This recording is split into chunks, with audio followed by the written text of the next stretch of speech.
समाजको लागि यति रमणीय स्थान,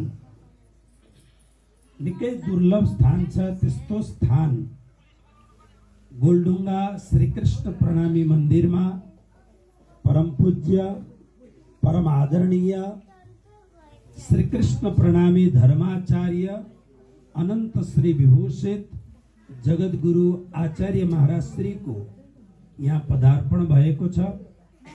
साथमा श्री कृष्ण प्रणामी धर्म का विद्वान संत श्री नौतन धाम का महंत श्री 108 श्री पुरुषोत्तम जी महाराज र यहाँ धर्म प्रचार को लागि आफ्नो जीवनलाई समर्पित गर्नुहुने संपूर्ण धर्म प्रचारक वृन्द, श्री कृष्ण प्रणामी सेवा समिति जो लगभग मलाई लाग्दछ नेपालको धार्मिक संगठन, जति पनि धार्मिक संगठन छन् त्यो संपूर्ण धार्मिक संगठनमा सबैभन्दा ठूलो संगठन, जसमा धेरै भन्दा धेरै भक्तहरू आबद्ध हुनुहुन्छ। त्यस्तो संगठनको वर्तमान अध्यक्ष हाम्रो शर्माजी र उहाँको सम्पूर्ण टिम, राधा कृष्ण सेवा संस्थाबाट आउनुभएको अध्यक्षज्यू सहित सबैलाई र श्री प्राणनाथ संस्कृत विद्यापीठ को हाम्रो विद्वान शास्त्री श्री विमल जी, विशेष गरेर हाम्रो गजुरेल जी र उहाँको सम्पूर्ण टिम सबैलाई कोटि कोटि प्रणाम।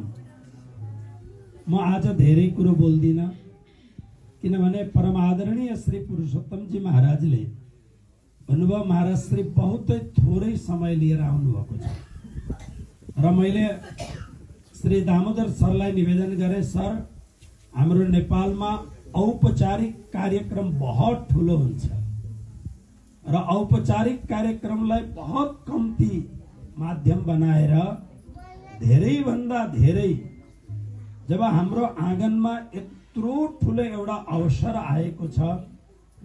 श्री हामी सेवा पूजामा प्रत्येक दिन सुन्दछौं, आज हमारे घर आनंद उत्सव दीप दिवाली सोहेरे। एउटा अर्को हिन्दीमा वाक्य छ, संत घर सदा दिवाली। दिवाली भनेको, दीपावली भनेको हाम्रा सनातन धर्मका फेस्टिभल्सहरुमा, उत्सवहरुमा सबैभन्दा रमणीय दीपावली पर्व हो। र आज यहाँको सुन्दर साथलाई, यो गाउँघरको सुन्दर साथलाई एउटा अकल्पनीय, मैले अघि हाम्रो अध्यक्ष जी को प्रवचन सुन्दै थिएँ, बार बार उहाँको गला अवरुद्ध भइरहेको थियो।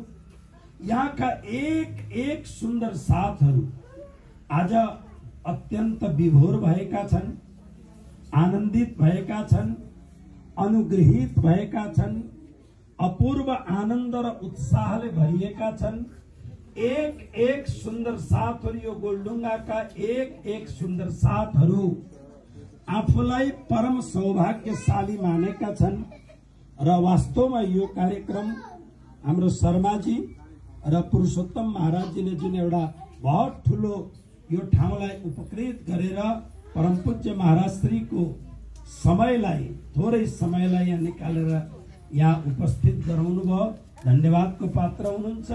र विशेष गरेर यो ठाउँ अत्यन्त रमणीय छ, राम्रो छ, हर प्रकारले काठमाडौँको दूषित वातावरणले नछोएको यो ठाउँ छ।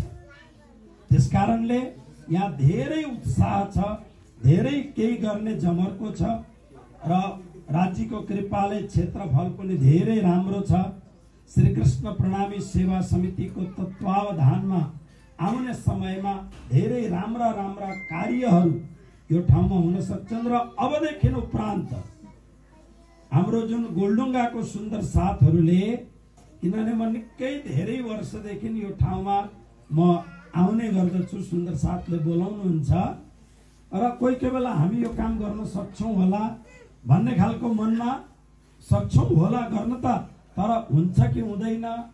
तर आज पछि हामी सुन्दर साथहरूले एउटा कुरो निश्चित मान्नुहोस्, जब श्री कृष्ण प्रणामी धर्म को हाम्रो शिर धर्माचार्य जगतगुरु नै यहाँ आउनु भएपछि र यति सुन्दर साथको चरण यहाँ परेपछि यहाँका सबै कार्यहरू अधुरा सबै कार्यहरू निश्चित रूपमा पूरा भएर आउने यो समय केवल श्री कृष्ण प्रणामी धर्मको लागि मात्र नभएर सम्पूर्ण नेपालमा श्री कृष्ण प्रणामी धर्मको तत्वावधानमा सनातन धर्मको पनि शंखनाद यो ठाउँबाट हुन सक्दछ। यो ठाउँको त्यस्तो एउटा एउटा प्रकृति छ यो ठाउँको। मैले देखेको छु यो ठाउँको कन्दरा कुना कुनामा म घुमेको छु। तसर्थ म धेरै कुरो नबोलौं। मैले अघि पनि निवेदन गरेको थिएँ, आज धेरै भन्दा धेरै परम पूज्य परम आदरणीय आचार्य महाराज श्री को जगतगुरु महाराज श्री को उहाँको श्री मुखार बिन्दबाट विनिश्रित हामी सबै सुन्दर साथलाई रिचार्ज हुने, हामी अनुग्रहित हुने र सुन्दर साथहरूको एउटा भावपूर्ण यो उपस्थितिलाई परम पूज्य महाराज श्री को आशीर्वाद सहित उहाँको दिव्य वचन सुन्नका लागि हाम्रो सुन्दर साथहरू सबै प्यासी हुनुहुन्छ।